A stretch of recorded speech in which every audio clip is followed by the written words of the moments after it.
So today we're gonna drink the Chivas 18 year.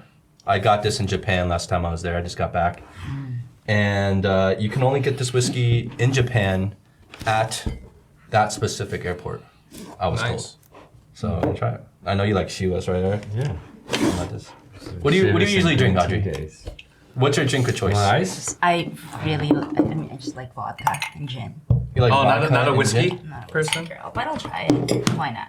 So do you never drink whiskey, or do you just tend not to drink whiskey? Like, what's... No, it was, back like a few years ago. I just got pissed drunk when I was in college, and Jameson shots. Like, not even shots. Like I'll those, get you. No. Like those party cups, but half of them because you were young and 21. Straight down. And No I was like, ice? I'm not drunk at all. And then back in New York, when we were cooks, we would go to this bar, and then of course it's all connections. You know the bartender, you feed them, blah blah blah, and all of a sudden, after like chugged 2 martinis in about an hour, this guy, one of my bartenders was like doing that to the bartender, and just Jameson shots. And you're not drunk, but you still keep going, and all of a sudden you like ended up in the trash, and then In the trash? You ended up in the trash? What does that fell mean? in the trash. You just chilled in the... You just fell No, in the everybody was like, climb everybody was like, okay, so we're fine. Like chef's drunk, chef needs to go home. But I just live. Chef being you. Yeah, I just live like a few blocks away from the bar. So it's like, okay, just walk her home. And I was waiting. It's trash day already. It's like trash day. It's like around 3 o'clock. I don't even know what happened. It's back in the days, like the happiest days of my life, actually. So was waiting for it, and I kind of like slipped. I was like cleaning in the post, and I slipped, and I went in the trash, like. So you actually Straight up. fell in the trash? I fell in the trash, like halfway though, halfway. Because you It were was so summer, drunk. and it was the summer. I remember it was summer as well. It was disgusting. Was that the last Summer time? trash in New York is not a Bad. good thing. It was bad. That's a terrible thing. The terrible thing. So the next day, I smelled. I woke up. It's like, what is that on my skirt? I was like, it's trash. It was disgusting. It was fun. It was a fun night. Was that the last time you drank whiskey? Really? So how many years ago was that? That was like, wait, what was that? 2011. That was last You time. haven't drank whiskey in 8 years? Yeah, I don't do whiskey anymore. And then you get older, it's kind of like, oh god. Oh, so we about to get fucked up. Wow. All right, let's do this. No, wait. Hide all the trash cans. Wait. You can't do that. We can't because I'm not from here. So here's what we do, Audrey. In the beginning of each episode, we always try a different bottle of whiskey. And because we're all trying to develop our own taste for whiskey and knowledge and palate for whiskey, because we don't really know anything about whiskey either. So we try one each episode, and we try to kind of learn by drinking whiskey, and we try to decipher and Analyzing. we try to grow our palate a little bit. Try to refine our palate. We're very unscientific. Okay. Yeah. So we're just saying, do we like it? Well, is it complex? Is it? We're just trying to comment on it. It's pretty light, is it? I love that. It's pretty light, is it? No, because the thing is, I don't really know. It's been it's definitely not. It's been like 8 years, and it's really not yeah. my drink. I try to stay away from bourbon, the brown stuff, except for tequila, and then I do like wines, vodka, and gin. I don't even like rum. This has got a little bit of a bite to it, I feel. I think it's a little bit sweeter than the other ones we've had, at least recently that I had. I think it's very sweet. It's Smooth sweet. though. It's smooth. That's why I feel that I'm okay with it because it's a little sweet. It's not as like punch you in the face. Kind of. That'll happen later. Oh, is it gotta happen later? So those are the good ones, the smooth ones. Yeah, I guess. I mean, I think it depends on But that's the irony that we talked about, right? Like water is smooth. Yeah, you're talking about like why wouldn't you just drink a cocktail water is or like juice, like a smooth as Snapple, like you said last time. But those are the kind of drinks good. that you have to do it neat because if not, Yeah, it's just yeah, a waste of definitely. time. Not like a drop of ice, nothing. It's just neat because you get the taste of the purity of it. So that's why. So, Audrey, let me ask you this: when it comes to drinking, right, whether it's whiskey or any other alcohol, in your experience, we're like chefs, right? Because chefs can be very, very temperamental. They're all characters, and some of them are crazy, right? What do they usually do to kind of relieve stress? Like after work, or is it just alcohol? Like do they drink a lot? Is that Yes. is that rumor true? Every No, chef is an every alcoholic. chef- alcoholic. I know, but Alcoholic. but That's what I hear. That's so cliche though. But no, is it like really true in no, your it's really experience? true. Like alcoholic, druggies, name it, you've got it. Yeah, especially if you're in your younger years. I remember because I work at Ramsay and I work at Recette at Ramsay. These are like high-end restaurants in New York City. Okay, so usually if you work in high-end restaurants, international, everybody wants to get in there, even if it's for free. Okay, so my first taste of it coming from California, I went to Recette. These guys, all English guys, all European guys, like they're not used to working 10 hours, 12 hours a day in the city. They don't know what to do with their lives. Okay, so that's why they start drinking. And these guys, they drink. They used to like work 6 days straight. So as a normal person, like with normal health, you cannot possibly do that for a year without nonstop. Can't so that's sustain why it. you can't sustain it no matter what. So that's why they tend to do like a little drugs here and there. When we were younger, that was like the thing in the kitchen. Okay, I got to Ramsay. Ramsay definitely international. Okay, now from 10 to 12 at per se, Ramsay now because we were in the union, it dropped down to like 8. Now they didn't really know what to do with their Wait, lives. what do you mean? I'm not. 8 hours. hours. Oh, okay. 8 hours. Work Because hours. in Europe, except for France, especially if you're in England, in London, the hours are like long. They're like 16 to 18 and 6 days a week. I mean, that's just like how And in the intense- kitchen environment, in the kitchen, nonetheless. in the kitchen you're not environment. sitting in the office. Yeah, no, not the kitchen environment. You're like you're on your feet, and then you're doing stuff all the time. So when I was at Ramsay International, everybody, all the European guys there, now their workload got cut down to 8 hours. Like half. Half. They didn't know what to do. First 6 months, oh my God, I just remember my chefs were going to the precinct because these guys are getting in trouble in the bar.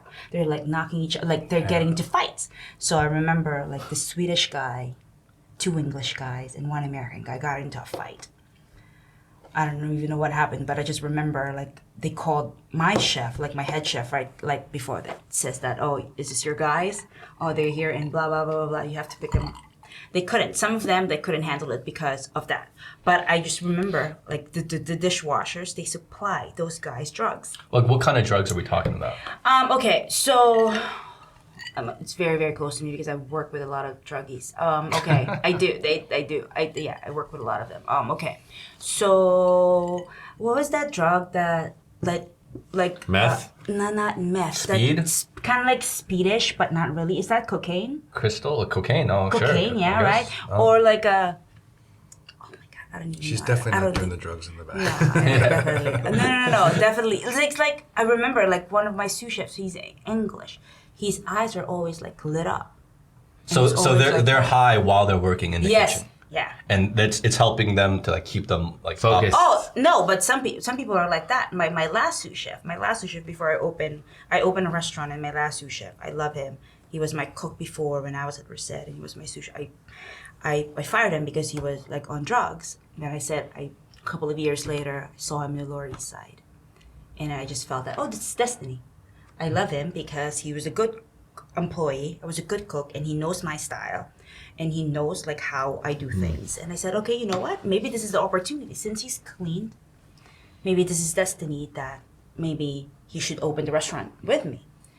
Called him up, said da da da. I said, he was like very honest with me. He said, Chef, I'm like glad I'm telling you that I just got out of rehab. When you saw me 3 months ago, I was in a bad place. But I'm doing this, and that. If you want me, I'll be forever thankful. So he was good for a year and a half. Like really good. Like really good. No drugs, gain weight. Usually like druggies are like that. Because there's no addiction anymore.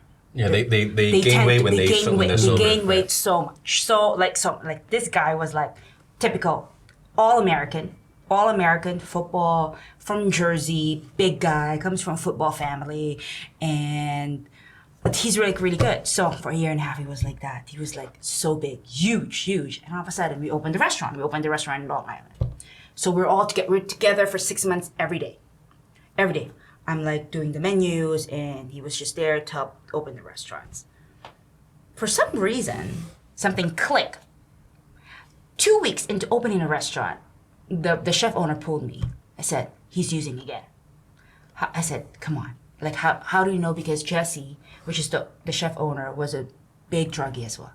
Name all the drugs, he done it. Done it, he's using again. For me, I was like, I think I was just like in denial about it. Because, first of all, we were like working nonstop. Nonstop. Opening a restaurant is not a joke. It's really nonstop. I was like stressing like the menus, especially we're not in the city anymore. We're like, in Long Island, like people there are like rich, trashy rich. So it's very trashy rich. It's like I just couldn't.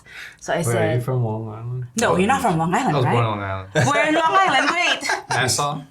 Where? What town? Hicksville. I'm sorry for everybody that's listening. No, you were spot on though. You're spot on. No, oh my God. You're spot on. No, so see, I live in Oyster Bay. Oh, wow. That's where I was literally born in Oyster Bay Hospital. Wow. Trashy rich. It's so funny. This is crazy, right? It's crazy. It's crazy. That's You're born in funny. Hicksville. I always like That's funny. Hicksville. The whole 6 degrees of No, but separation the thing thing is, though, with just Hicksville, collapsed. though, for some reason, when I moved there, it's kind of like, I thought it was just going to be the blackest person there, which I was in Oyster Bay. Me and all these white people, and then there's like a little Honduran community, like where the restaurant was. Okay, and then all the Asians are in that Hicksville. restaurant was in Oyster Bay? Yes. That's right next to Hicksville. That's Yes. like- So Syosset, Hicksville. Is that like a nice part of town there? Well, what the Oyster Bay. Yes. Where the because, restaurant was. like they were saying, this is like the pitch to me, like moving to Long Island. This is like the Gatsby, what do you call that? The golden something, like something. The golden era? The golden era. So this is a lot of people. They're very rich. When I say rich, it's rich. Okay. Like trashy rich, not like Manhattan, like socialite rich. But what do you mean by trashy rich? Like new money? Adjectives, go. Okay, trashy rich, meaning they will, even though you're rich, you will complain that your wine is not up to here because they're used to that. Okay. So they're old money rich. Like Old like money their rich. parents were rich and their parents before Definitely. them were Old money rich. rich, old money rich, Okay. old money rich, not new So money. they got rich through like the Industrial Revolution. Yes. Even though Oyster Bay is owned by this Chinese magnate. The Oyster Bay is owned, this Chinese guy owns the whole Oyster Bay. I knew that because when we were talking about real estate, Why can't we be like that? like real estate, everybody was like, oh, who owns that? Who owns that? Oh, this Chinese guy. So I was just talking about this Chinese and Taiwanese investor. So there's a lot of like Asians in Oyster Bay. No, actually not Oyster Bay, but in Long Island. It's so funny because now I don't know when When we I were grew there. up, But the thing is in Hicksville. I was the only Chinese kid in school. Really, the thing is in Hicksville, there's a lot of Koreans. Anyway, let's get back to the story. Let's get back to the story. We're like all ADD here. Because I know you got ADD like crazy. So wait. So after that, So he started using again. he started using again. And then the owner and everyone, y'all found out. We all found no, it's just that he ran out of money 3 months later. So money meaning he was lying to the wife that I was paying rent. So what happened? lying- Was he a partner in this restaurant? No. He was just my sous chef. Okay. So it was like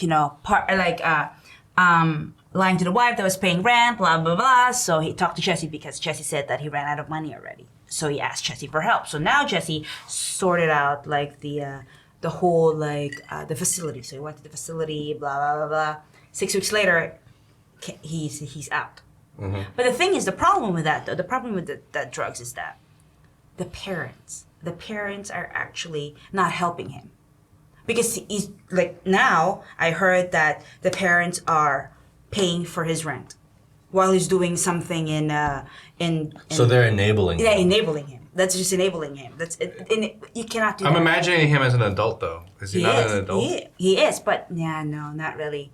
No, because when you like drugs But like that. when you're a drug addict, it doesn't matter if you're an adult. You're You're a drug have addict, no no matter means. what. I remember when we were at Recette, like my dishwasher was supplying him pills, like Xanax, Percocet, and all that stuff. I knew this for a fact because I would like see like bags.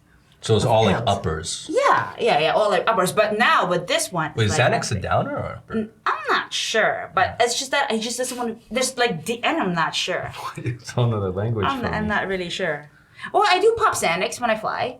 Well, it helps you go to sleep, right? Yeah. So that's a down. Just calms you down, That right? calms you down, and then I think so. So what is it? What do you think it is about working in the kitchen environment that's so intense? Stressful. It's stressful. It's stressful. Imagine like you have to be perfect for like a certain amount of time, and if this is not perfect, so let's just say you give me something and it's not perfect, the whole entire line will be fucked. Well, I know. I know from experience. I know. So that. it's just the stress of it. But in New York, in the New York kitchens, in the city, is it a whole? Do they take that to a whole different level? Yes, of course. Especially like 10 years ago. Like now it's like whatever. But 10 years ago, yes, everybody was good. 10 years ago is like even the family, even like families are like, you know, like the food that we eat at a certain time. So each station cooks something. So family even meal? that family meal. Even that is like Well, they have that in legit. every restaurant. So, like when I No, used but to I'm work in just saying- LA, it was like that. No, but no, I'm no. thinking New York must be like even more intense. No.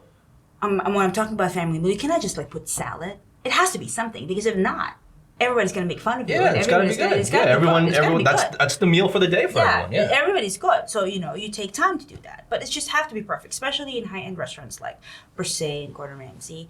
Like, like it's just, it takes time. So to do clarify for everybody here, family meal is the meal that all the staff eat, Mm-hmm. Yeah. right? So And it's made by one of the chefs, one of the cooks. One of the cooks or like... who's So not usually they busy. rotate through the cooks. Like, you know, today this person makes the family meal, the next day another person makes the family meal. So, and everyone is depending on that meal. That's their meal to eat. You know what I mean? It's not just for fun. It's really for food. So if you make a shitty family meal, Yeah, you get the like other shit chefs, on you. the other cooks get really pissed because, you know, that's Because what they... why are you that's doing the- it? Like, Yeah. fuck It's like with us. that's the only because that's the only time that they eat. The only two like I remember like most chefs are like this in the morning, a quart, which is like you know a big jug of coffee, and that's it, and water all day. That's how they like supplement everything. So imagine that. It's like how bad is that? So you don't need anything. You have coffee, probably like 5 cups a day. And then you just And everyone's realize, in a pissy mood already, 'cause no one really and wants you to just, be there. especially if you're in the mood, and you just realize at 10 a.m., that 10 p.m. that you haven't eaten anything. It's just a banana. And then you just be like, fuck it, it's okay. Let's go to the pub. And you just jug beer. But I feel like so I was never a cook, but I was a waiter in restaurants, and whenever we had the family meal, it basically if we were slammed that day, family meal was really basic. If it was like a little bit more like controlled environment, family meal was pretty good. Yes, yeah. That's why Pretty it much. sucks. Like- It sucks being the person to have to make family meal because you have to make family meal while you're still prepping your station. You don't. Yeah, you don't stop. Other people aren't going to prep your station for Yeah. you, so you still have You to don't stop. do. You're still responsible for all the things you're normally responsible for, and prepping your station usually takes up all your time anyway. And on top of that, you have to watch over the meal. You have to do everything, Yeah, and then you have the because- pressure of people liking that meal. Because if you're not ready, you go down. You will go down. Like it's more like organizations. You will go down. I always like tell my cooks that if you're not ready, you will go down. So- Sack of shit. So what was it like working at a Gordon Ramsay restaurant? It's intense. Was because he on site ever? He was the first 6 months he was there because it was his first restaurant. Because you know I think he was popular before he even opened a restaurant in the States. That was in 2006. Was this per se or just Ramsay? Gordon Ramsay. Gordon Ramsay. Okay, so he was even like I remember like I don't So know. when did you start that job? 7. 07. Okay, they started because I started 6 months after they opened. Okay, because I was at Per Se prior to that. That was his first restaurant before and like after getting famous in America. Hell's Kitchen. I think Hell's Kitchen was like a year before. The show, right? The show. I'm not sure like what year was Hell's Kitchen was, but I remember the London, New York was his first restaurant. So what was the environment like? in It's the restaurant? intense because these English guys, imagine, that's what they're used to. There's no, like, I remember, like, seeing Gordon Ramsay and Mace. There's 2 restaurants, okay? Mace is their casual, like, restaurant, and Gordon Ramsay is the fine dining one. You'll just see the Europeans and the Asians on Gordon Ramsay. Yeah. And then the prison The looking. Americans. The Americans. The casual. like, The prisoner looking. The prisoner looking, like, the ex-con looking, Tattoos the on necks. tattooed ones, everything was on Ramsay. You see that. I didn't realize that. Oh, the Asians Because are working the fine dining. All that because I just see it. It's like all these Europeans and then us. I remember like me. There's 2 Koreans. The Korean, which is my friend. That's And I'm funny. like, oh, that's just so. It's like so funny. stereotypical. It's just so funny. But is that stereotype true? Because it really is a stereotype that Asian chefs are just a lot more like precise. Oh yeah, definitely. I only hire Asian people if I can. Really? So in your experience, This is what so my in your sous chef- experience, you What found are that to be true? I'm Filipino. Yes, I'm Filipino. okay. It's just so funny because I had a Korean cook and then my sous chef Curtis. So that's sometimes like this fucking white guys are like just like tormenting my kid. And I was kind of like, fuck you guys, don't nobody touch him, nobody fucking touch him. I was kind of like, oh, you better again, the Asian privilege again. You're like, I always protect So you guys. there was an true. Asian privilege. Yeah, no, with me, yes, because the fact of the matter is, they're good workers. I tell them what, and then they know But where what are I they want. from? Like really from Korea, China. They're not like they're really from Korea. Or are they like American born? No. Hell no. No. If you're American, Totally different. Gonna Don't you think? Totally different. Like how he was like lazy as fuck. No, totally different. See, the thing is, it's totally different now. The He's American, like eating American two family China. meals a day. Totally different. American Chinese, American Korean, totally fucking different. Totally different from like this. So you feel that's an accurate stereotype? It is an accurate. No. It is very accurate. It's very accurate because you like I talk to like my old bosses or like my friends that are bosses now. They're like, what the fuck are all these Asian guys anymore? Like Asian kids anymore? Like we don't see them anymore in New York. Nothing. None of this. Before 10 years ago, everybody has this like Asian girl like peeling fava beans like downstairs like a ninja. It's what do they call it? The in school where the minorities can get into school. Was it affirmative action? Is that what it's Affirmative called? action. So it's like almost like affirmative action for Asians because I say that because I feel the very fact that I was Asian is the whole reason why I even got a job at Providence in the first place. Yeah. When we're in culinary, so for you guys who don't know, Audrey and I went to culinary school together, right? So we've known each other for a very long time. And I was one of the few students at that time that was in culinary school, but also working in a real restaurant at the same time. And Providence of all restaurants, which was like super, it was like the most fine dining in LA. Yeah. And I think the only reason why I got that job, because I don't know how the hell I got that job, right? I'm like in culinary school. I'm like, I just went in. I just walked into the kitchen one day and talked to the chef. And I'm like, look, can I get a job here? And he looked at me. He's like, your eyes are slanty enough. he looks at me. He's like, come back Tuesday. And I'm like, okay. I come back Tuesday. Boom. I start working right away. And back in the day, like about 14 years ago, those are like really like that intense. wasn't an easy position to get. I found that out. Was, like, I was really naive intense. because I didn't know how coveted that position was it is until intense. afterwards. It is intense. Like those are the stuff that just because you apply, I'm not gonna take you. But now it's like whatever. Now you can get any jobs anywhere in New York, LA, San With Francisco. that background, right? With that, like if you that's what no. 14 years ago, you will never. Michael Simaruski was the chef Yes. name. Yeah, he was on like Iron Chef and all these things. Yeah. So I remember the first thing he said to me, on the next day on Tuesday when I went back, what he said to me is like, look, if you do well here, I know the pay is shit, but if you do well here, you bust your ass. An education here will land you any kitchen job in the world. You will have your own podcast one day. Yeah. Oh, wait a minute. Wait, how Yeah, it's much like was if you the work for pay? Apple, you can go anywhere. We don't know anybody that does It that. was so. shitty, yeah. It was, Similar. yeah, it was around 7 something. Hey, it that was was- like my thing as well. My first job. Oh my god, per se, I was crying. Imagine, okay, I didn't realize like what I was like getting to. I was 23. I told my Dad, I'm moving to New York. I got an internship. It's either Chicago, it's either Trotters or per se. But I really wanted to go to New York. I said, Dad, I'm moving. I got an internship in New York. I'm moving. My dad was like, what? Why New York? Why can't you just be here? I was kind of like, I really want New York. Dad was kind of like, whatever. I'm not gonna do anything. Try I'm gonna not to help you. whisper when Oh, you I'm not gonna help you. I was like, I'm not gonna help you. I'm not gonna do anything. Imagine 23, blah blah blah. So moved to New York. I said I knew that I was gonna come back. I wasn't gonna come back, but I got a room in Harlem, 110 Central Park North. Okay. At least there's a window. There's a window. Twin bed.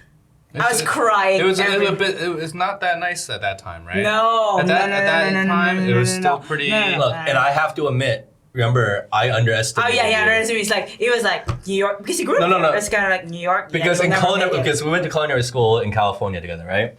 And so, and then in class, she would turn to me. She's like, I'm gonna get a job in New York. I'm gonna do all this. And I'm like, and I looked at her. I remember at that time. And then I'm like, I looked at you and I told you like, look, you're not gonna make it in New York. Yeah. I told you dead to your eye. I looked straight in your eye. I'm like, you're not gonna make it in New York. said, You're gonna get killed in New York. And I told her, this motherfucker thinks that I cannot make it here. Like, watch. No, because you grew up in Orange County, right? You grew up in Orange County. I'm like, this Orange County Cali girl, man. You're gonna go to a New York kitchen, especially as a female, right? Like you're gonna go there, and then I'm like, you're gonna get murdered there, and then now all these years later, you're very successful there. You end up running the kitchens, and you're in charge of all these men who are under you. So what was that journey like? Especially I think like as a woman going over there, especially in the kitchen scene, it's very masculine. You know right? what? Like now with all this Me Too, feminism, whatever that not, I never really thought about that because I was just like doing my job. Because in the beginning, I always like yes chef, put your head down and do the work, because that's what the norm. And I never really get out of that norm. But it's just that I know what I want, and then I didn't really work hard to get where I was. It's just that the talent that I had speak for itself, and everything just fell into my lap. So did you? Which is what it is. I never really like work hard. It's just that like this bosses of mine at Ramsay were like used to call me Pumpkin. I don't know why. Pumpkin. It's like call me Pumpkin. Did you find that sweet or offensive? Well, I was green. Imagine from orange. Like it's just the European guys. Like they're like showing me attention. Like this guy's, okay? I would just tell you about background about my bosses. Like this boss, Josh Emmett, he's very successful right now in New Zealand. He's a master chef in New Zealand. Very like celebrity-ish in New Zealand. Usually like every year, all of Ramsay's like heads will come to New York and do something. Like, kind of like a meeting. For some reason, I don't know how, one day I was hanging out with one of my sous chefs, and then Josh called this sous chef and then said, do you want to meet us? It's kind of like, oh, but I'm with Audrey. Okay, sure. Bring her along. So like I was just hanging out with all this, like Jason Arathon was there as well. Okay. All these big chefs were Ramsay used to like one of Ramsay's head chefs, and we would just go to strip clubs. Imagine. So they just took you to strip clubs. I was just a cook. And I was just hanging out for some reason with my sous chef. I was a cook. Were you the only girl? Yes. And they're like saying, we're in the cab, we're like, Pumpkin, we don't talk about this, okay? It's like, yeah, of course. Me? Of course I'm not gonna talk about this. I'm not even gonna look at you in the kitchen tomorrow. No. Of course. Look at you. I was like... So they just took you in like one of the boys? Yes, all the time. So that's why our relationship, that's why I think like Josh and I, which is my boss, our relationship started. He always favored me. Just not because of I'm a girl and I'm like sweet and whatnot. Just because I think he saw something in me as well. If I was dog shit, they will never give me attention anymore. Your character and talent proof. Yes, I don't think if I was dog shit and I was just like, oh la la la la, and then I'm just like doing this thing, I don't think they will give me attention. I think you were also just tough enough to be in that kind of environment. Like even if people were in that same shoes that you were, they didn't feel any like upright like sexism or it wasn't, they were liked. But that's still just a really tough environment. You have to have a really thick skin just to be there. Super. But the thing is when I was there, Justin like saying that was like my first year in New York, 2007, after being like not molested, I'm not gonna say that, after being like it was like really hard at per se. It was like really hard. These people are like the cooks, they're snobby and they will never help you because you were just on the cunt's corner, we call them that. They call me. The what? The cunt's corner. The cunt's corner. Yeah. Okay. Because you're a female or because... No. Okay. Just because you were like in the bottom pit. Yeah. Like you're an intern. Mm-hmm. Yeah. They don't care about you. You're like untouchable. Yeah. Like you're doing garde manger, like... Yeah, not even garde manger. You don't touch the line. Okay. You were in the back. So this is like... You weren't even on the line. No, not even on the line. You're not even... You were prep. Doing prep? Yes, doing prep, but on a low side. Ooh, like wow. super Prep low. on the low side. Like low. Oh, like how really it doesn't low. even get low Peeling like that. garlic kind of thing? Like Or? peeling dishwashing? garlic. Or like what are you doing? No. your chervil, like this herb needs to be perfect. The tip of the chives need to be like perfectly like 1 inch. They all need to be the same length. Same length. So it's kind of like it's very jockish, right? Yeah. And then hazing a Yeah. little bit, right? Like Yeah. They're always hazing the new people. and then they make you do. It's like a train, and it's very hierarchical. Of course, Like of course, that was military, but yes, then Yeah, yes, very, yes, it yes. comes from a military background. The positions, the sous chef, all the hierarchy in the kitchen comes directly from military kitchen. And you don't even talk to the sous chefs. You talk to the sous chef that was in charge of that little corner. Yeah. But you don't talk to the chef. But I got that internship from New York, so I just wrote like, oh, this, and that. So it's like, okay, come to New York. So I came to New York 2006. No, 6, something like that. No, 6, yeah. It was 06, right? I thought it was about that time you moved to New York. So about that time. So 06, and then I came in 1 month, I checked it out, and the chef was like, okay, fine, you start. And that was it. 2 months later, after graduation, 2 months later, I moved to New York. And then just that was it. But 3 months, and I lasted 4 months in the company. So after my internship, it was like really tough. Imagine that. I was not used to it. And then you really scrub the tiles, the floors, everything. It was like really tough for like a girl who didn't have any experience and didn't know what's really happening in New York City. Plus, I wasn't used to walking in everywhere you walk in New York City. And then the room was like half of this. It's a closet, yeah. And half of this. And then there's like a little fake closet, and at least there's a window. And then a twin bed. So I was crying every day. Of course, You got lucky you got a window. I know. That's why I was like thinking. But it was a fake room. Yeah. It was a fake room because the lady had a big living room, so she just divided another room. So she rents that room and then the other room. Okay, so we pay her rent plus she gets an additional $600 a month on top of that. I didn't realize that before, but she was nice. I will never survive New York without her. So was it just like a combination of just being homesick and tough living? Yes. And then having to go into the kitchen every day. Yes. That environment. And then plus the fact that I just didn't want to. I would never cry to my dad because my dad would say, "Just come home," and then I told you so. I didn't want to do that. I didn't want to be like that. I didn't want to be like that. But I suck it up. And then a friend of mine said that, "Hey, Ramsay's opening a restaurant. Maybe you should apply there." My friend is there. Imagine I was getting paid 60 hours a week, okay? $300 after tax. That's nothing. Yeah. And my rent was like $8.50. $5 an hour. Yeah. I know. My rent was $8.50. That's like starting cooks. Like So my rent was $8.50. It's like, fuck. I'm like, you know what? Like, it's it. I saved up money, but it's like, oh my God. So It's like- what do you think pushed you through all that? Like what kept you motivated?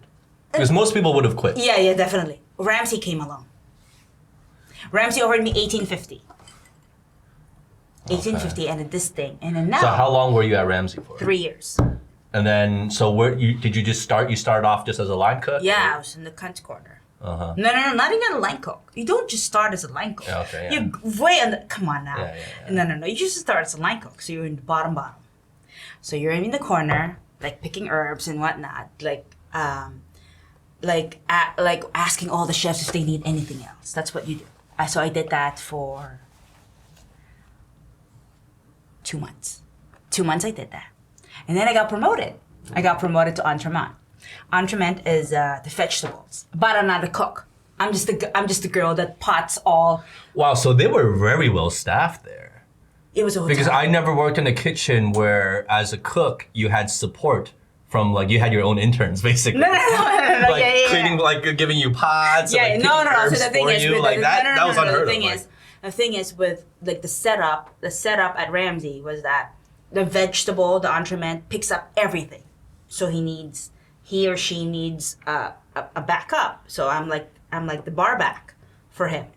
For some reason, he like that main cook like fought for me. He's like, no, I think Audrey's great, blah blah blah.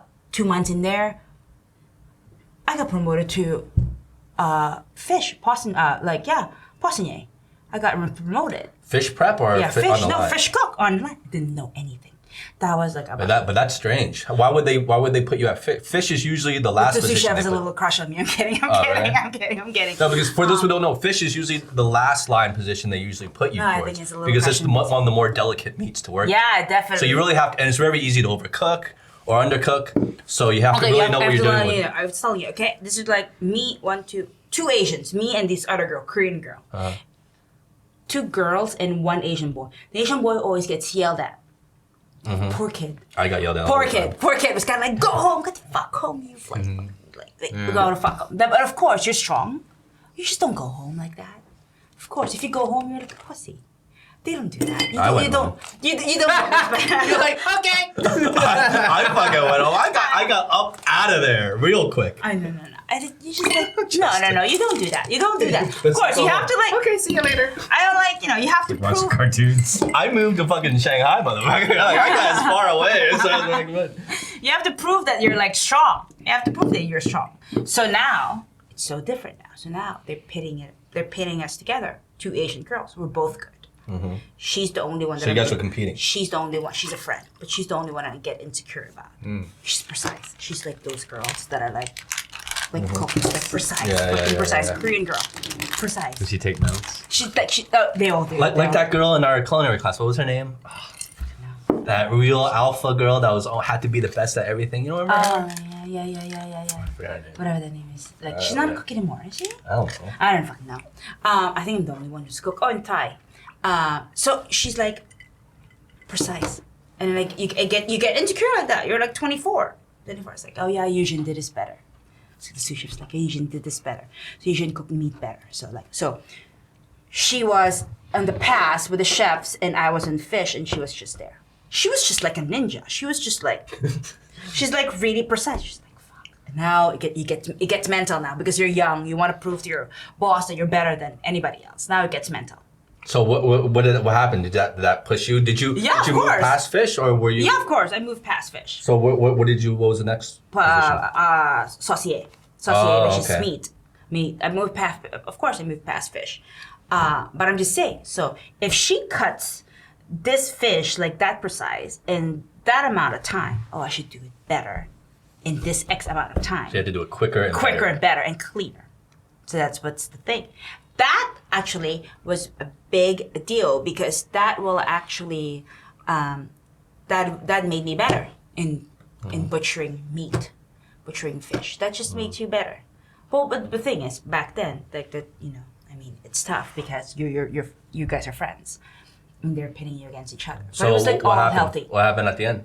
At the end, won out? at the end, she had to leave Ramsay because she had to deal with her visa. She's on a student working visa. And now she went to another restaurant, and I stayed at Ramsay for Did you call immigration on her? No, we were friends. You called immigration? No, I did not call immigration. every night she'd take her knives and just to make them really make them dull. all dull and stuff. And it's like, yes, I think there's a Korean.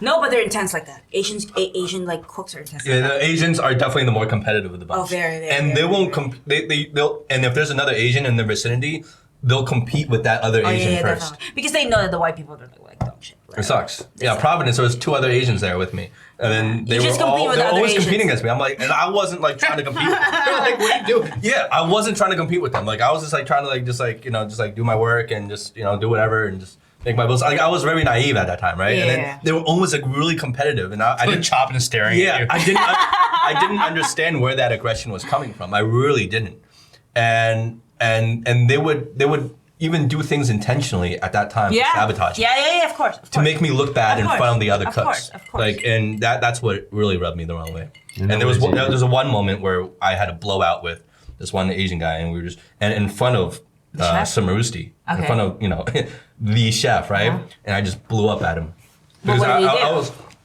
I was in a locker, right? We're in the fridge in a big walk-in, and then I forget what I was preparing, but. And then he said something, and it was an accumulation of a lot of things that he had done previously, right? And I just blew up, and we just started screaming at each other. And then the chef was just looking at me, and he was like, "Okay, guys, just cool it." And we just went back. But ultimately, I felt it was just a very toxic environment, Yeah, it's Like very most toxic. kitchens are, It I is, think. It is very toxic. You know what I tell my cooks now? It's just, guys, it's not rocket science. It's just cooking. Enjoy it. Because I've been to a toxic kitchen, and I don't want that. Yeah. I remember all of us were like just palpitating because it's like, fuck, we're late. I was like, oh my god, it's 5:30 and it's like it's the start of the shift and we're not ready yet. So that's what it is. You know. Well, like, that's the thing now, though, because I think in the past, because the culinary arts and being a chef and the F&B scene have become so famous now, right? There's so many documentaries about it. It's like a popular thing now, right? It's a trendy thing to be a chef in a restaurant. Oh, yeah, definitely. Whereas several years ago, several decades ago, it was not. it was not. It was a shitty job. It was No a one shitty wanted it. job. But now it's like high profile, Prestigious. right? Yeah, it's Prestigious, there you prestigious, go. right? And it's trendy. It's cool, right? It's hip. And now, before when I was coming up, a lot of these young chefs, they felt like when they got their own kitchen and had to manage their own people, they felt like they had to make it almost a toxic environment to be Some chefs are to like be that. like a Yeah, legitimate definitely. chef, right? Definitely. They had this mentality like if I'm not like the worst person to you in the kitchen and it's not a toxic environment, respect them. I'm not doing my job as a legitimate chef. Yes. Because all the famous chefs that came before them, all the Were big like that. names were like legendary in terms Tyrants. of Yes, how they were, tyrannical yeah. they were, right? Yeah, and how like there was like a dictatorship. It was like crazy. There was all these It was like crazy ego stories. thing. Exactly, right? So everyone felt like they had to live up to that. But that's not true. I think more and more now, a lot of younger chefs are coming up now thinking like, well, the environment doesn't have to Yeah, be like that. yeah. It That's can what- actually be yeah. a pleasant environment and we Yeah. can still be very productive and very good. Yeah, that was like what I did. That was like what I did in 2011 when I first like handled my kitchen. It's kind of like I don't want this because it was like a tough kitchen. Like those kitchens are tough, but you cannot just yell at them just because they're not ready. Just trying to explain to him that what's the consequence of you not prepping at a certain time and you not finishing it. Because if not, you're just gonna go down. Of course, there's occasionally I yell at them occasionally, but that's just occasion. I always like tell them a briefing before the service starts. Okay, 5:30 to 10, I'm the boss. I'm sorry if I yell at you, but after that, we're all friends. I usually do that. Oh my god, Recette was a small kitchen. I'll be like, you fucking useless piece of shit. Where is it? I let them cry, but at 10 o'clock we would go to the bar like near Recette and it'll be all good. It will all be good. And everybody was like whispering, oh my god, like chef just called her like useless piece of shit.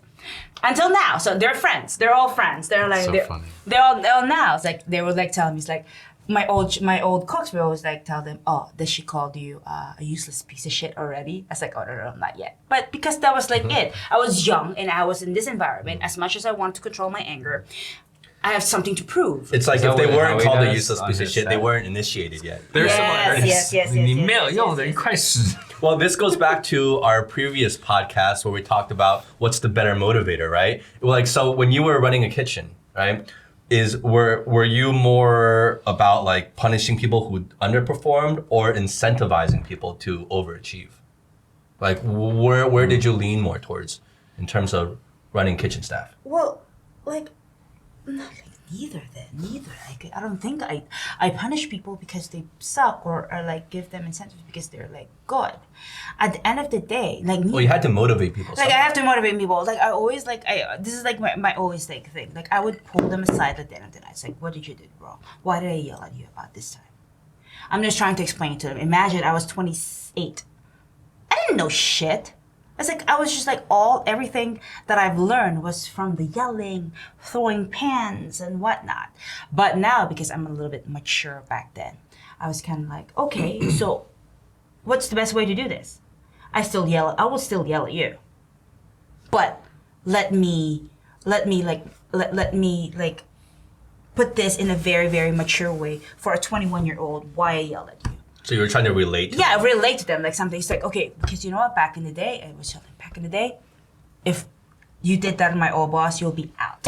Well, do you think the people under you, if you were to put yourself in their shoes, they're performing out of fear of not Yes. getting yelled at, or are they performing out of they know that they're gonna get some sort of, reward or some sort of Both. Like, were they both. trying to please you, or were they trying not just to be yelled at you? Both. But the thing is, saying to the cook that, hey, good job is really good job, goes a long way.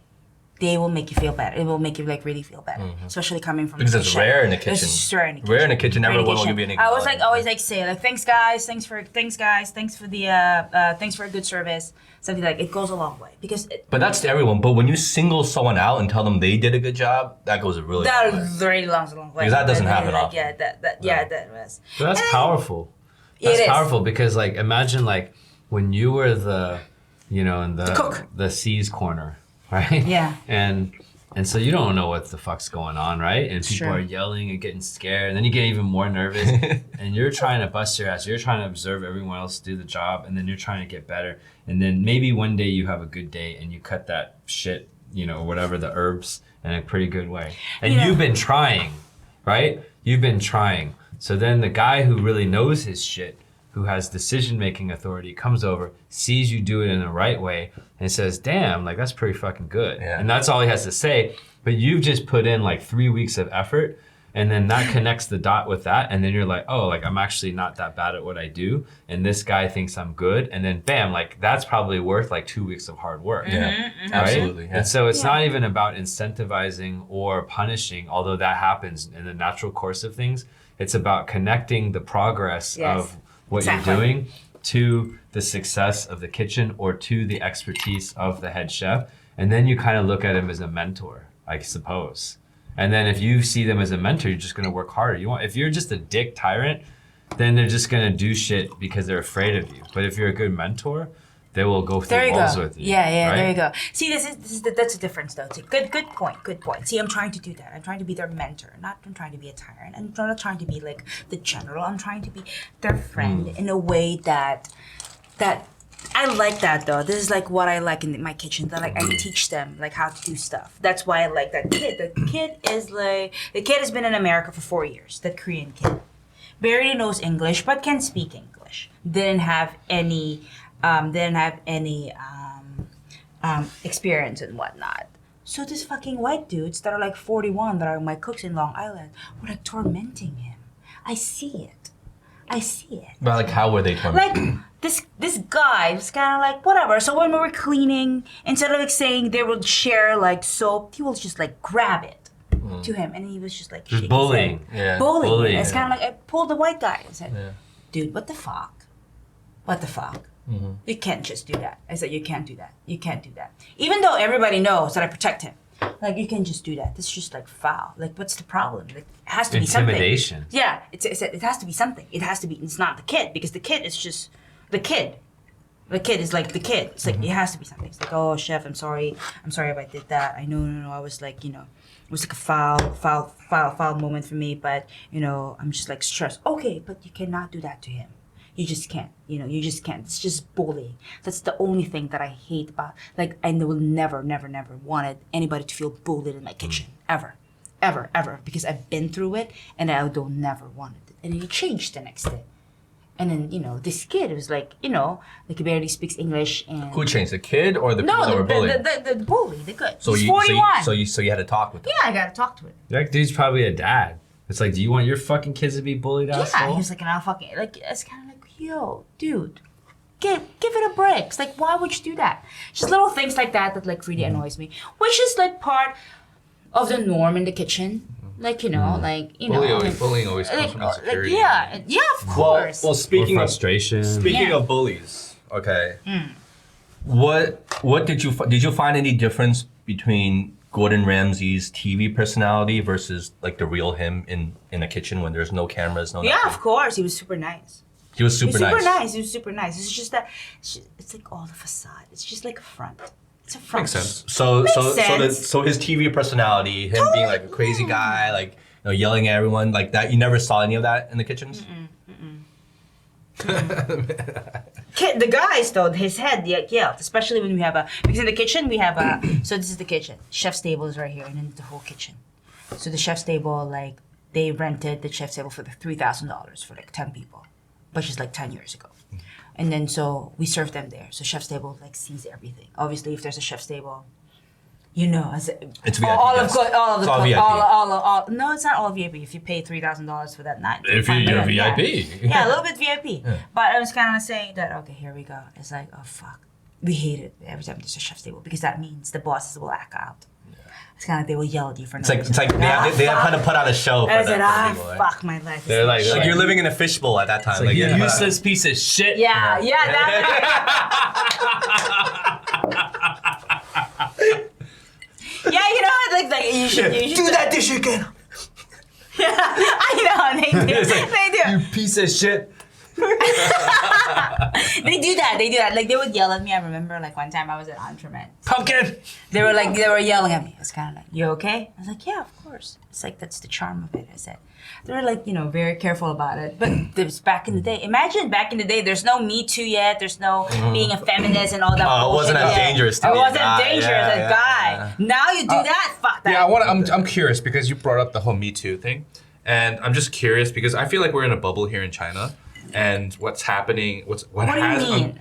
so Me Too the movement. The right? Me Too Yeah. thing is non-existent here. You told me about that. Yeah. So Yeah, it's not really- there's not that kind of sensitivity here as not at all. Really? yeah, like America is ultra sensitive right now, right? So ultra sensitive. Like extreme. Extreme. where like It's to weird. be politically correct is like it's like ultra PC culture right You now. know what? That's just like see the thing. But is, that's I not- think that doesn't everyone- exist here. It's a witch hunt now. It's kind of like now it's like Yeah. too I much. think it's Now weird. it's too much. It's Now swung it's way too too on the much. Now other side. Now it's too much. Now. I used to think I was one of the most liberal people I knew. Now I feel like I'm like the most middle, like. Now I feel like I'm conservative. Yeah, you well, know if what I mean? anything, Like- like conservative. Yeah, like you know what? Like it's good in a way, but it's bad in a way. It's kind of like get out of here. It's like I mean, Is it really like walking on eggshells? Like that kind of- especially now. Is it Especially really? Like, now. I Even can't coming from a imagine. woman's perspective, Yes. when you see the guys. Like, yeah, you cannot just do that. Let's just say, like, for a playful. If I like touch your ass like that, I can't do that because I'm a boss. You can, And then, but, I'm just saying, like you, like being an asshole, you know all this stuff, and it's kind of like, oh But yeah. do you think it would But be I'm the not same? getting. The thing is, I'm not gonna get sued because I don't have a name. But Jesse will. Yeah, because they're targets. This is what's happening. Not Mario Batali. This is what's happening with John Besh. John Besh is this New Orleans chef, pretty big, like because New Orleans chef. So he does not necessarily did the whole thing. It's just that I'm John Besh and you're my chefs, and you torment the hostess and the waitress. But I see it, but I don't stop it. Now you waitress Yeah. sue him. Yeah. But since I'm the big name, Yeah. I get sued. You go Yeah. down. I go down. All the headlines are about yes, you. all the headlines about you. So now, So it's because almost of you, as if like you directly were yes. tormenting them. So which is now, the case. because what you sue him and what you did affects me and in my corporation, and now everybody's like falling. But Tally definitely in the pig Yeah. because I saw it. You saw it. I saw it. What do you I mean? remember when we were at Spotted Pig 13 years ago. It's the hottest thing. Spotted pig. Yeah, have you been? Yeah, delicious. Yeah. Back in the day? Because Spotted Pig like 2 blocks from Recette, so we're always there. So Batali, which is like macking some waitresses. This guy like fuck. He's a superstar. It's like with this like disgusting hair in orange, like. Did he really slippers. wear the Crocs around? Yes, and his shorts. So back in the day, Bobo was like the big shit, like 13 years ago. 13 years ago, so we would go to Spotted Pig. You cannot get into Spotted Pig. It's just that we get in because it's like 11:30, and then that's the Couldn't thing. even get in Babo. No, you can't. You can't. So you see fucking the Mario Batali. It's just like macking, like just harassing people. It was all good because he was a superstar chef. But Everybody like, knew about it. How was he like macking or harassing? Like it What was just he- like grabbing like the waitresses like ass. So he was and, just- like, oh, yeah, that's he was pretty like intense legit. then. No. So he wasn't just hitting on girls. No, He was actually harassing. Actually them. touching. Actually touching. Oh, so that's Especially, that's why he got in crossing trouble. the line. That's why he got in trouble. So that's why he got in trouble. Yeah, so that's too much. especially like Spotted So Pig you is saw different. this, Yes, with your own eyes. yes, back in the day, like because you don't know any. These chefs are untouchable. Yeah. Yeah, they're untouchable. But I agree with that. Like that's crossing the line. Yeah, for sure. But I feel like verbal flirting and stuff like that. What's wrong with that? No, but let me ask Definitely. you. Not that this. I'm not defending. I'm just Don't be so curious. defensive. Okay. Like so, when you saw him do these things, like let's say grab a girl's ass, or who are these people? Were they staff or? Staff.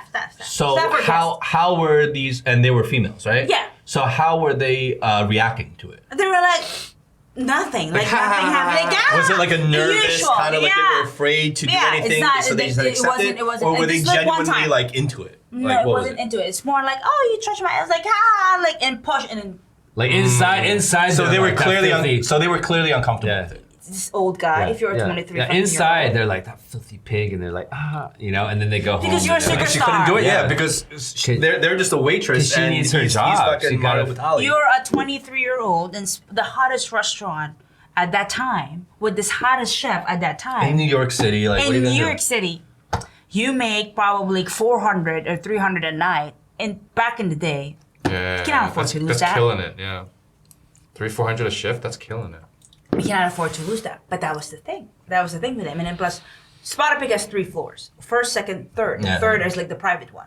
Jay-Z owned it and April Bloomfield and whatnot. So all these fucking things happens in the 3rd floor. Ooh. Have you That's ever been what- up to the 3rd floor when it was popping? No, because it's not public. So if But you heard a lot of stories. Yeah, I have a lot of stories. What kind of because I have stories a did lot you of hear? chefs are like, this is the thing that they do drugs up there. The waitresses. They get and girls up there and Yeah, just- the girls up there, especially all this like fucking piggy. I know this for a fact because In a restaurant, of In all a places. restaurant, I know this for a fact because I work with a lot of them. It's like a kizzle. I work with a lot of them, and now they're very, very careful about it. Of course. I mean, I Oh feel my like that shit- God, you can't do anything about it. No, they're absolute targets now. They're being hunted. Cannot right? do. And anything some of them about it. rightfully so, but then you get a lot of collateral damage or people who aren't really like guilty. But You know? then Yeah, like the whole the comedian Azar. Aziz Azar. So that's one of the things that's Yeah. like, come on now. Yeah. It was like a date. Like It was a we went date. back It and was a like- date. Well, so first of all, there's a whole range of behaviors. It's not like black and white. There's a whole range of behaviors. And on the extreme, you have the really bad stuff, like the Bill Cosbys or the people that just should go away for life, right? The people that And there's a really whole should- range. And then the question is that with this movement, you're going to get collateral damage. You're going to get innocent people, or you're going to get people who are on the, who are maybe, because it's a wide borderline. range, right? So like, they're clearly like not this person, but they're over here. But then that means that all of these people here are afraid to do the previous bad stuff. So then the question is the collateral damage worth like changing the entire culture? And then what happens if it shifts too far and then you start, the number of people you persecute is more than the previous regime who persecuted these women, and then it's like this tug of war. Well, either way, you have victims, right? So in the original way, the victims are the women that are being harassed. So those are the victims. Yes. If you go swing to the other side, maybe they get saved, but then you have collateral damage, Right. and those become the victims. Victims. Yeah. So you're just replacing one victim for another. another. victim. But the previous level of victimness or whatever hood is far exceeds these guys. I don't know about that. I Because mean, because every girl think was like harassed. think about if you're sure, and I'm not understating the severity of that, but I'm saying like I think it's just as bad if you're an innocent guy and all of a sudden publicly, very publicly, your entire image and reputation and career and your relationship with Yeah. your family gets completely ruined because people think you're this pervert or this rapist or whoever. It's unacceptable. when you haven't done that. Now everyone is alienating themselves from you, along with your family, But along it's with your kids. unacceptable. Is But that you any can better? count on your hand probably a few hundred people who have been crucified like that, whereas there's probably millions of women who've suffered. So like you're talking millions of women who have suffered some kind of harassment, and 100 if not a few thousand males. So I mean, Right. at this point in time, it's very clear where it doesn't make it right. It's not justified. But if you just look at the amount of victims on each side, it's not even comparable. It's clearly Of not course, comparable. but that's why it's a movement. But I just feel that some women are like doing this out of spite. Yeah. Yeah, well, for sure. Yeah. It becomes a weapon. It's another it weapon. becomes a weapon. So Because you're gonna have women there exploiting this. yes, right? there you go. So of course. So that's why some of them are like some of the articles like out there like You're gonna I'm have not the controlling- Jesse Smolletts of the world. You know what I There you mean? go. Like Yeah, there you fucking, go. you're gonna have that shit. Okay, so I'm just saying this John Besh thing. He didn't actually do anything. His people did something. I'm not saying that he's completely innocent, but the fact of the matter is he lost everything. Because So of it that went one too incident. far in this. It went too particular far. instant. This It is went not. too He's far. not Bill Cosby. He's not Mario Batali. It's just that he did it. I'm not saying condemned because nothing really happened. Not like I don't think like anybody got raped or whatnot. It's just that it's just a little playful thing in the kitchen, which has been happening for like a long time. But now nobody can touch anything. Like another thing, Ken Friedman. Ken Friedman is the owner of Spotted Pig. He's the one that's like really like disgusting. That's why Spotted Pig is not Spotted Pig anymore. Because of that. They lost everything. They're the one that actually touching, like really like grabbing, and then like threatening the women. They're like, if it wasn't for me, you'll be like gone. I'm gonna blacklist you from all the restaurants and whatever. There you go. So those are the things. It's not like okay.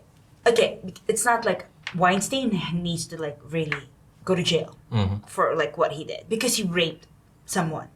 And then well, he's the poster boy. He's the poster boy. Yeah. But of course, come on now. He's a rich white guy. Nothing will happen to me. What happened to him? Nothing. What do you think what's happening right now? He's never going to rebound from this. Never going to rebound, but he is filthy rich. He can like live off like his like money right now. But I'm just saying, like this is like my. And he'll still be able to do things behind the scenes. Yes, so you exactly. Don't really know. You don't really know. This is what I'm saying. This is what I'm telling you. This is what I'm telling you. This rich white dudes, there's nothing gonna happen to them. My cook was like telling me, "Come on, chef.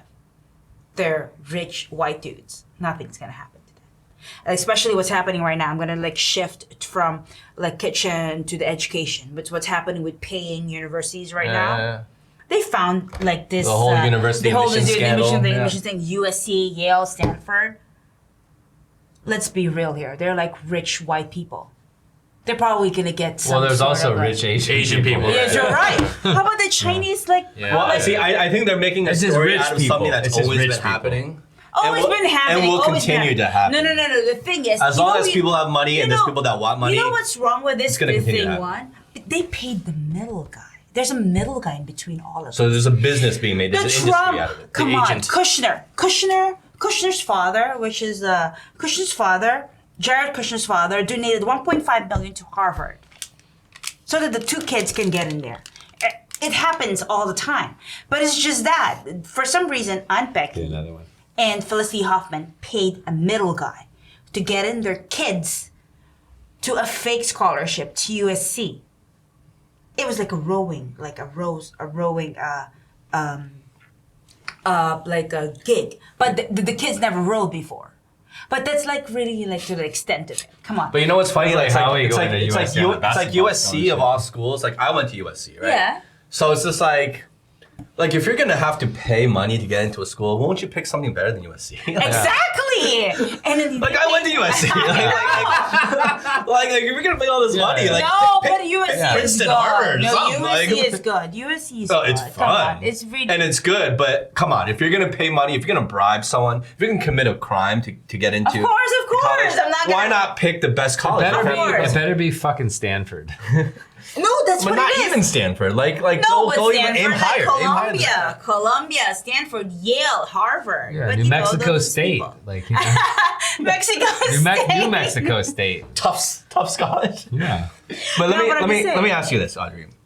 Going back to our previous conversation, because I want to ask you this. We're talking a lot, like for example, like the Me Too movement, right? So a lot of it, obviously, the brunt of it is focused on male dominance over females, right?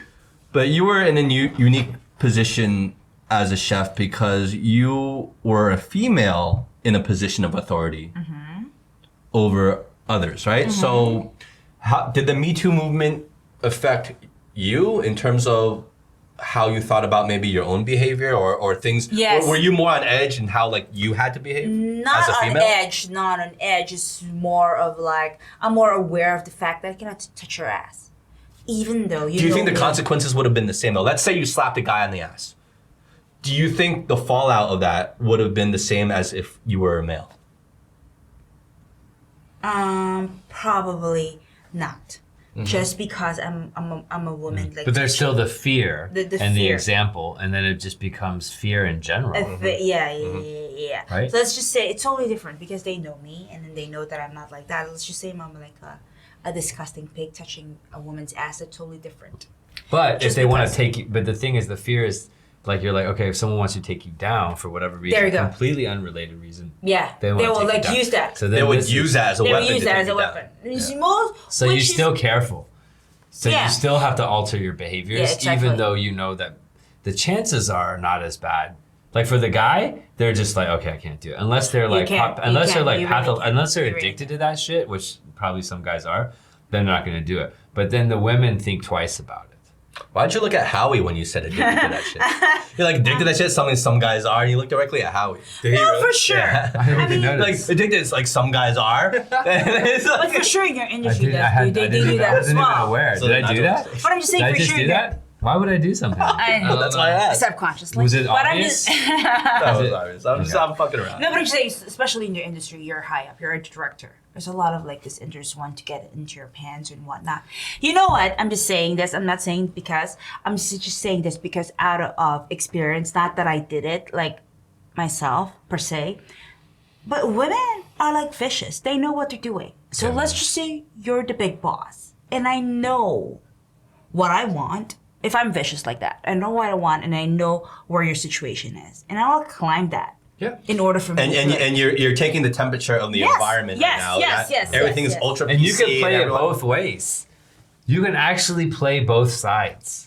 Think about You it. can. You can play the, You the- can, you you can can. play the conventional angle. You can. And then you could just turn around and be But like, I'm just saying, why so- are you doing this to me? Yeah, Why did you exactly. grab my ass? Exactly. So I'm just saying. So let's just saying that you're a big time director, which is you are, and then I just want to get into that, even though I know that you're married, but I know you. I know you're. How do you But, know? but How you do you know, know it's- this about but no, Howie? but you know, especially because he's married, he has more to lose. Exactly. So you can, But, yeah, Exactly. you can even be more. But I vicious. know you're weak. Men are weak. Men are we? Men are weak. Men are weak and stupid. Sorry, but sometimes when it comes to that, it's Oh, like when it that. comes to sex, yeah, oh, yeah. it's comes to that. Sure. Like, and I can manipulate you in the way that I want, if I can. There are if I can. many women like that. Exactly. But obviously, we know there are women like that. But have you ever actually come in firsthand contact or seen an example of that yourself? yes. My kitchen. Yes. You have? Yeah. Of girls manipulating Yes. the situation yes. like that? Yes. Being yes. extra flirty. flirty, You know. like you're the boss. Well, Yeah, but yeah. no, you can be flirty, but being flirty with the intention of baiting you so I can yes. trap you. Yes. Really? Yeah. My chef at Ramsay got sued for sexual harassment because of that. He was an ex-boyfriend, actually. Of yours? Yes. So it was like that. So You didn't sue him, right? No. no, I didn't sue him. And that I was told- me. No, I told him like, yo, I should totally sue you, Bam. right? No. Now I got my own restaurant.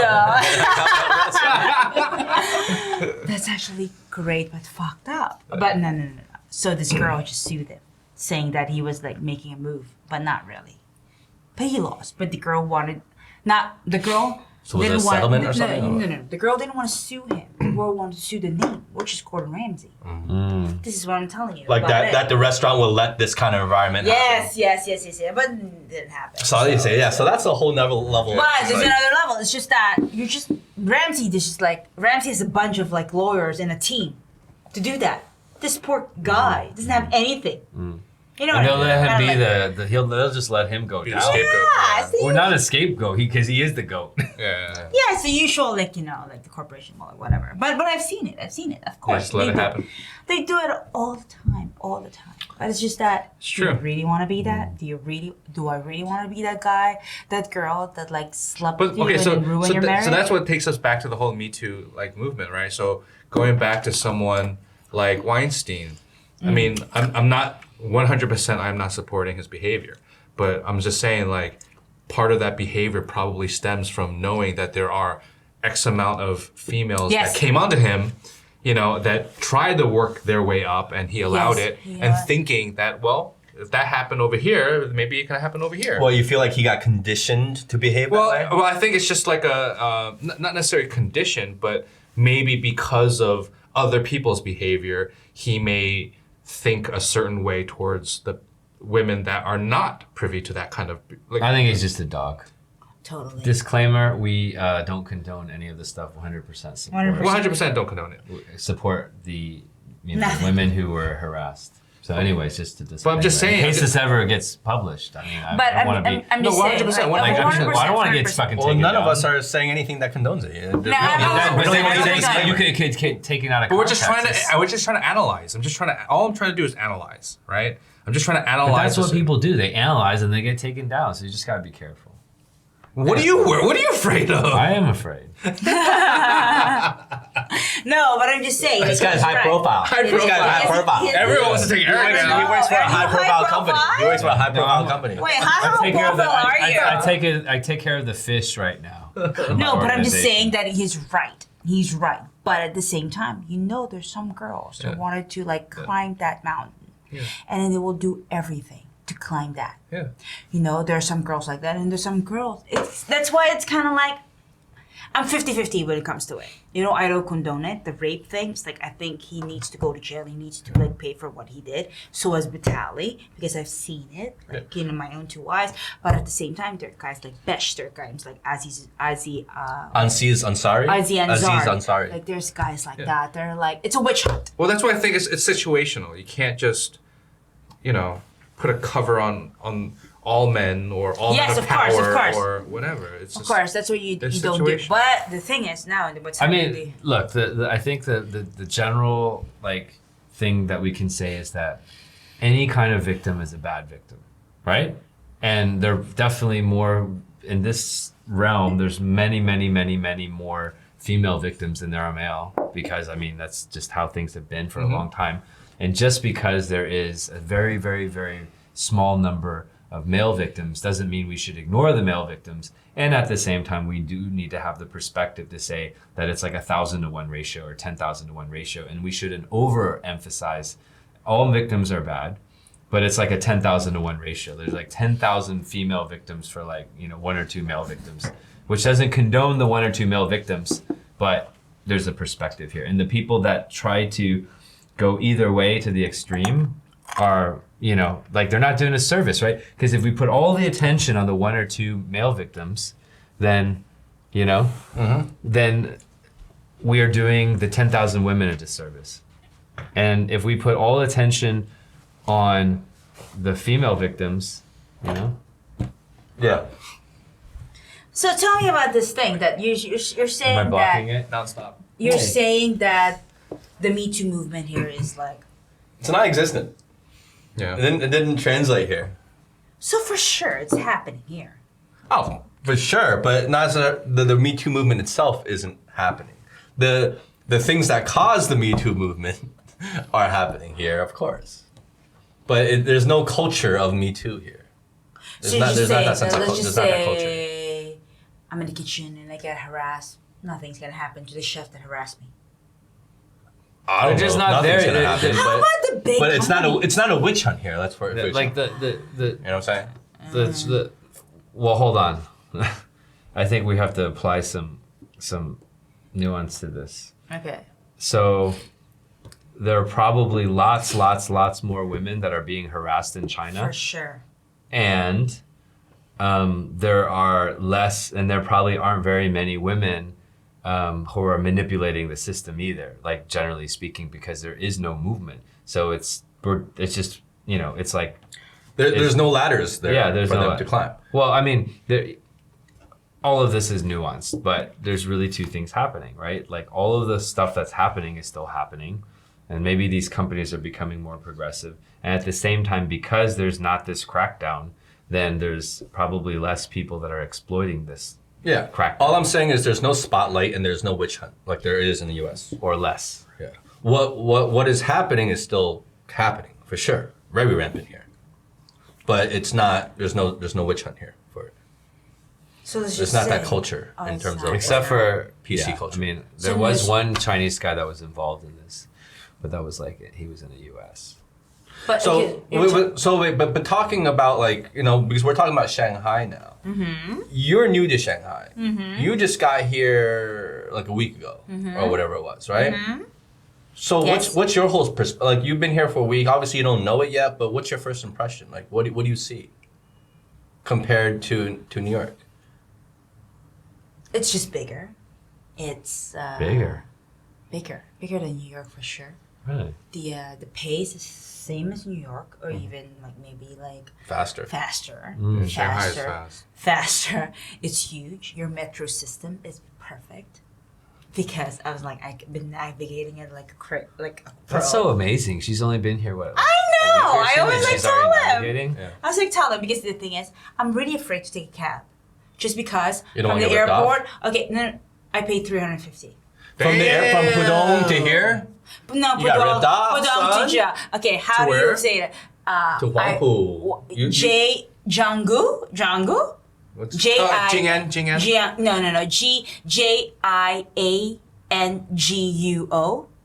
Jianguo. Jianggu. Okay, so I stay Was that the there. road? Like Jianggu and Rujin are you Right, Jianggu, right, Yeah, that's Jianggu. Shihui. But still, 350 you got ripped off, son? Three- It should be like 50. high twos. It should have been like 250. Yeah, Yeah. mid to high twos. So I You got said, added 100. that's what I'm saying. So I'm just saying, it's like, fuck. At least they didn't. She get real jacked because people would Yeah, really get I've jacked. heard people, like, it went, like, almost, like, 1,000. Like, Yeah. like, No. like, so, yeah. You know what? Like, so Japanese tourists, because in Japan, if you took the same distance, it would be like crazy. Okay. So Be then hundreds of Japanese US tourists come, and they're also very polite, and then they're just like, okay, 700 US. Yeah. Fuck. Yeah. You know, And then the Japan. Japanese, they're just like, okay. In Because Japan. it's expensive. It's expensive as hell in Japan. I went to Japan? Japan. It would be 700 US. I took in a the US. taxi from. I mistakenly took the taxi from the airport into the city of Osaka, Oh, Jesus. and I was just looking at the Oh meter my the whole God, time. I'm yes, like, I know. What I the did it fuck? as well. What the fuck? What the fuck? What the fuck? We're on highway. We can't stop the car. What the fuck? What the fuck? It was I like know. hundreds of dollars US. I know. Like, you know, Okay, and I'm like, what the fuck? And then it's so so I got weird. out and I got to the hotel and I asked the first thing I did, because like once we open the door, the bellboy comes to like greet you. I'm asked the bellboy. I'm like, look at that fare. Is that fair? Is that right? You know what I mean? And then bellboy's like, yeah, like this cast, because they have different taxi companies. Yes. In Japan, and they have different tiers. So if you're like some are very expensive, some are a little cheaper. Super. I happen to jump into the I mean, really Japan- expensive one. Yeah, the thing is, that's what I thought about Japan. Everything in like- Japan was like okay for me because coming from New York, but the fucking cabs. Okay, I was like, okay, after I went to Kyoto, I stayed at Haneda in a hotel in front of the airport because I was flying 6 a.m. going to New York. I can literally see the airport and my plane. The cab, $20 from in front of the airport, in front of my hotel to the airport. I was like, what the fuck? It's $20.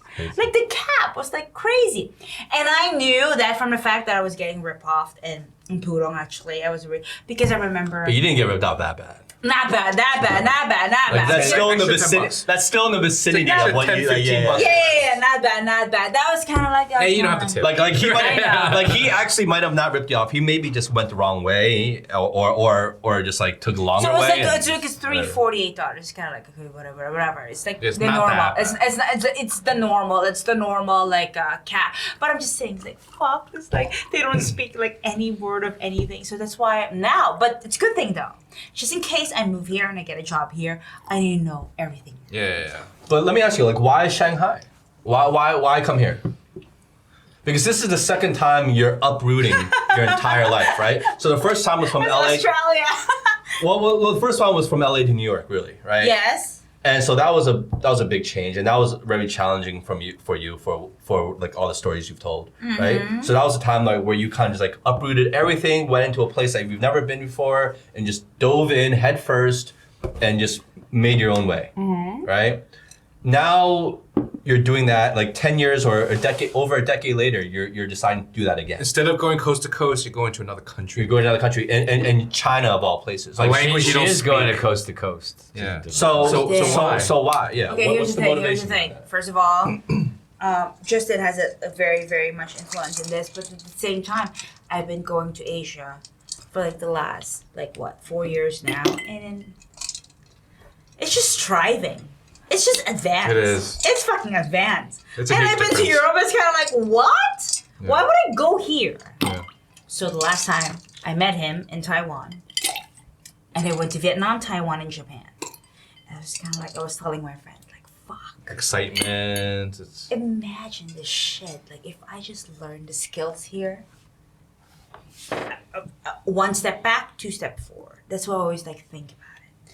So that's why after my trip last year from Vietnam, Japan, Taiwan, And I just realized I need to get out of New York because I've been there for 13 years. And it's kind of like, if I wanted to advance my career, it has to be something. Europe is not going to do anything for me, except for Copenhagen, because it's just like, it's out there.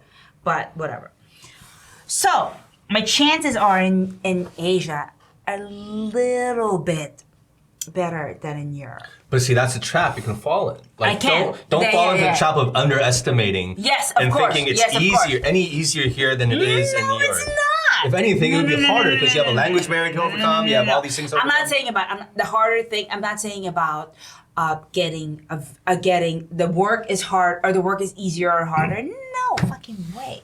I feel that the work coming from New York and learning from all these European chefs, Asian people are like the work is more harder because of the fact of the matter is their standards are higher. Well, the expectations are different. The expectations Like are different. here, their you're standards are- expected to do your 20 hours and like. Yes. Not I'm give a not fuck saying about about your that. I'm not personal saying time. about She that. just I'm wants not to hire a bunch of like Korean guys. No.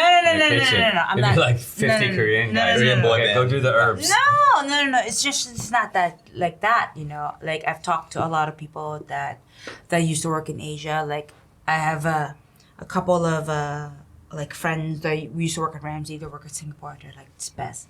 It's just because it's advanced, and I know that I have skill to prove it. And then the fact of the matter is, if I stay here for a few years You can be and anywhere. do something else, it's just my skills will be honed and it will be better for me. So it just really just boils down to a change of environment. Yes, change the environment. I hate New York right now. I just can't be in New York. What do you think are going to be your biggest challenges here? Like Getting a what working about the visa. language barrier? Language barrier for sure, and working visa for sure, because what the fuck? Like, why would they hire me from New York? Or Yeah, like the whatever? process of getting a working visa here has become even more complicated. Yes, especially now what's happening with U.S. and China. You know, you have to prove that you've never been to jail and stuff like that, right? Oh really? I don't know. Because I'm changed because I lost my business visa. Okay. So I haven't been working for the past couple of years because I'm on a marriage visa.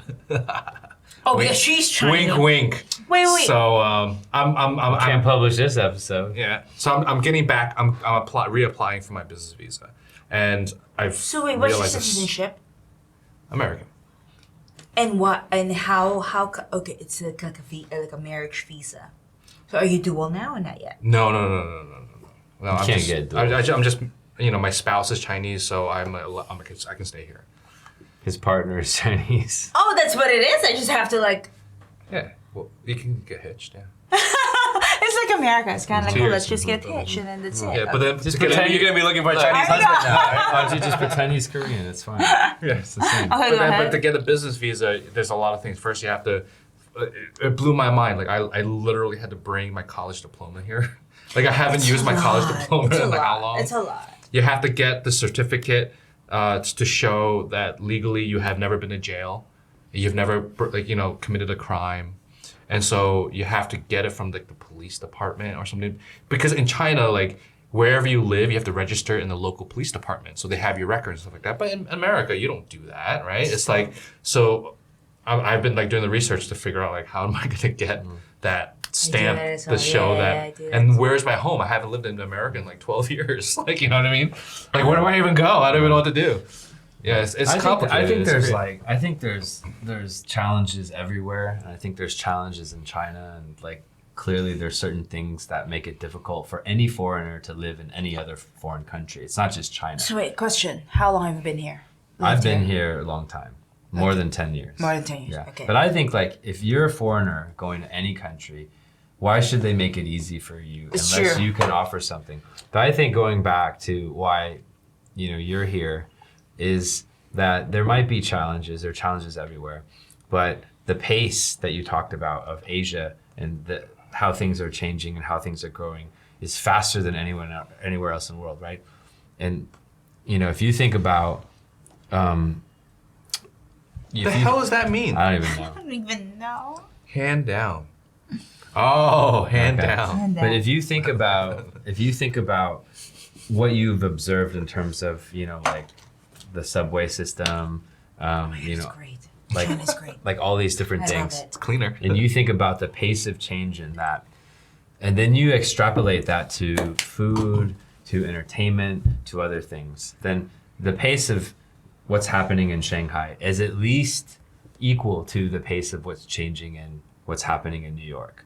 And I think it's far exceeds. Oh my God, it's far Right, exceeds. and so it's fine. Let's say that it's equal or it's more. So it makes sense to take on, because then if you take on the new challenges here, you're going to learn from that experience. And it seems like you're quite excited about what you've seen so far, and you spent 13 years there. If you were going from here to like, you know, a very slow paced place, then it'd be a different reason. Totally. But you're actually accelerating. Totally. You got to work through some I feel like you're things. taking on a bigger challenge now. It is. New York you was know. one challenge. I think But with Shanghai's more even bigger. upside. With more upside. Yeah, the thing is, just that I'm just like saying, coming from New York, it's like, this is totally a different beast. It is. This is totally a different beast. Even though I see a lot of foreigners and whatnot, it's still hard. Like, if I actually like ended up moving here, I have to learn like a little bit of Mandarin for sure. Like, Basics, yeah. Basic, But there's basic. plenty of but people I- here- If you want to work in the kitchens with Chinese staff, you're gonna have to. No, but not necessarily. But there's Then plenty of it's- people here that I've met, even chefs, that barely speak Chinese. Literally, all they can do is turn left, turn right. I want that, thank you. And I'm hungry, and that's it, right? Like, But it depends. Like 10 phrases. It depends. And they've been here for It 10 depends. years. Yeah, We it didn't depends. talk about your background, but just through the conversation, you know, I get the sense that you've been, like an executive chef or like a quite significant chef, and you have a significant career. So if you were to come in, if you went to some small ass restaurant, then maybe it'd be a little bit more difficult. But if you went in and you went to a slightly more significant restaurant, and then you have a staff, then you would probably have a layer of staff that could actually communicate with the Yeah, local that's staff, and you can communicate. So I don't think, like, if you were to come here in your first job out here, maybe that'd be kind of weird, Yeah, right? definitely. But like, I mean, from what you said, like going into New York and then like living in a tiny apartment with a fake window or a small window, and then working. Well, when you first started out. and then working for Ramsay, it's like at this point the upside is huge. China would just be like a mini Ramsay, and then like you've already gone through like the whole Ramsay thing, right? Yeah, so it's like yeah, to go through definitely. another Ramsay, it'd be like a mini Ramsay. Yeah, definitely. Well, you're given, but at the same time, 100%, Eric.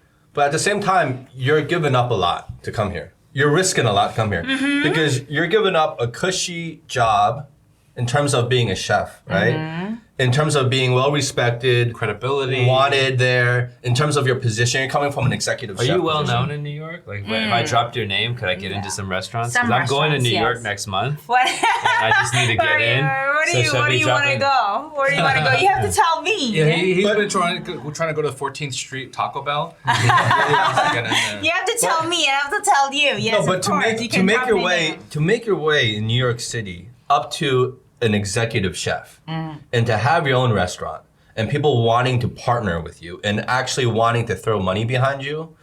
I mean, that's a dream come true for most people who want to Yes, get into most, the yeah, culinary most, yeah. industry and career to make that a career. And now you're just like up and leaving all of that to come to Shanghai to take on a whole new daunting challenge is insane, right? It's crazy. Where you can't utilize that cred that you built in New York. It doesn't. You can't. Yeah. To a certain, like, your resume is gonna look good for people who know what they're looking at. It's gonna look very good here, but you don't have that same leverage, Of course. right? Of course. And then We're having and that. then the pay that you're, especially the pay that you're Yeah, of used course, to getting in of New course. York, is not gonna translate over here. Of course. Yeah. Of course. So, with all that, of course, I've You've thought about that Of all. course, I've thought about this. Like, Well, she's what- thought about this for a long time. for a like, long yeah. time. For a long time. Not really for a long time. After I come back from my Asian trip like last year, after Japan, it's like, what the fuck am I doing here? It's like, really, what the fuck am I doing here? It's like one step back, two steps forward. So with all this, I know that I'm not gonna get paid as much as I was in New York. And then all this like prestige is not gonna be there. But at the same time, if I wanted to come back, all that knowledge and all that skills that I've gained from here will just make my stock go up. Also, This is all I said. This is all I realized. This is just a guess, but the way China, but even more so Shanghai, is growing and moving towards. If you were to come here and establish yourself and invest X amount of years like you did in New York, let's call it 10, right? who knows? Maybe 10 years, Shanghai is the New York. You know, like, you know what I mean? Yeah. And like, Beyond. you know what I mean? And like, Yeah. you've planted your feet here. That New York was great. Shanghai in that 10 years, you're like, like the shit. This is what, okay, I'm just telling you this because a friend of mine like works at Google. She's like saying odds. Like China will rule the world. It's kind of like, that's what I think as well. It's like, that's why all this like tension between US and Europe, tariffs and whatnot. That's the only reason why there's tension is because America's like, yeah, they're afraid. They're afraid. Yeah. I'm just saying. That's the only I'm just reason why like, there's what the tension. fuck? It's huge. And it's a lot of money involved and whatnot. And then the president, I don't know what his name, but I just Xi know. Jinping. Okay. Is like really like putting his foot down with Trump.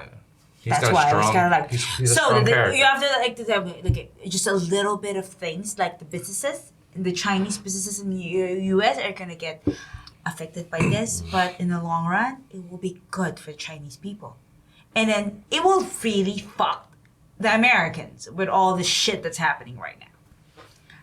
Yeah, it's I'm going to just be a saying, big it's a really big coming 10 years. But man. I think like just taking it like quite like just more at a practical level. So I've been here, 10, 15 years. And in the very beginning. I'm sorry, but from where? From New York? Texas. Oh, look at you. Yeah. Texas. Oh, And I'm not like any kind of food connoisseur, but I am a picky guy. I know what I like. say the least. And You have your standards. I have my standards. And I like standards. And when I first came out here, it was hard to even get a burger, And we've known each other for like 10 years, and you've seen me complain my share of terms of the restaurant quality, Yes. the service, the food, And then like probably in the last 2 years, Yep. how many times have you heard me say, "Oh my God, this restaurant is like the fucking best in the world"? Yeah. We constantly, In Shanghai? we constantly And it's do that. And we're not even talking Chinese food. We're not talking Chinese food. Yeah. We're talking What Western is food. it? So, Okay, like, And we're like, this is the best in the world. Yeah, and What this is service is like Seriously. way better. Yeah.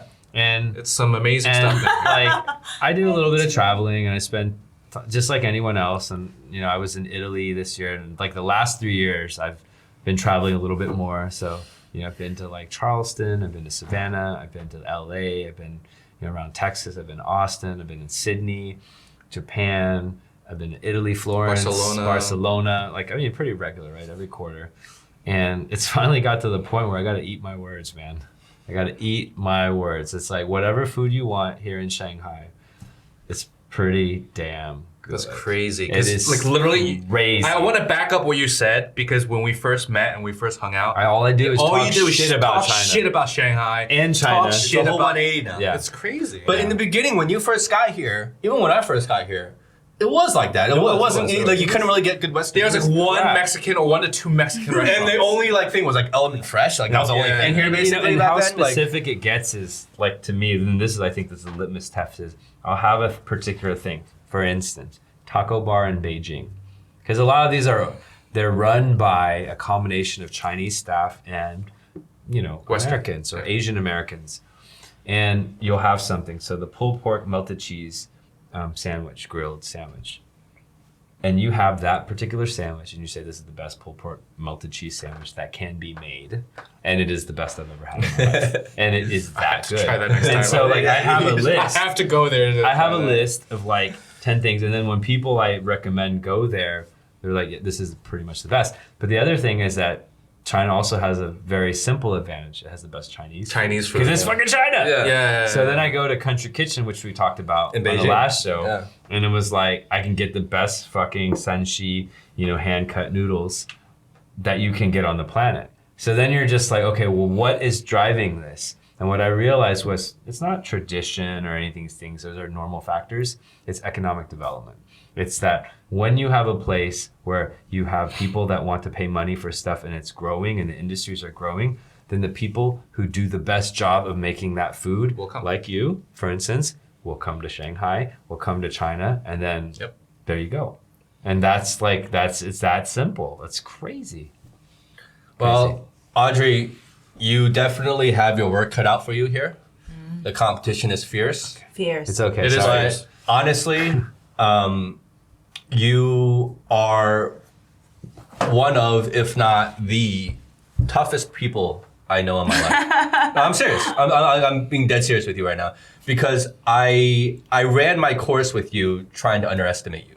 From the very beginning. Yeah, it's so an Asian thing though. In culinary school, I underestimated you. He very did. But the you know, second I'm time sorry. I'm sorry. I know it's just stereotypical, but Asian guys like tend to do that. But and I admit it, I did. And you've proved me wrong every single time. Hey. And for someone like you to have toughed it out and to have had the career that you have in the environment that you have and to be willing to take on the challenges that you're taking on now is you're just one of the toughest people I know, and it's incredibly inspiring. Don't cry, okay? I'm not gonna cry. I just need to get a working visa. Yeah. God damn it. I don't care about your words. I want to work with visa. Let's drink to that. Here, let's drink to that. Audrey, Hey, good here's luck. Good luck in Shanghai. I wish you the best. getting Yeah. something Yeah. in Shanghai. And anything you need me or us to help you with, just let us know. Definitely. We do. Cheers to that. Cheers. Cheers to that. Cheers, Cheers to that. to breaking her whiskey drought. Whiskey drought. The first whiskey you've had in like 11 years? God, like 11. And you didn't fall into any trash cans. There's a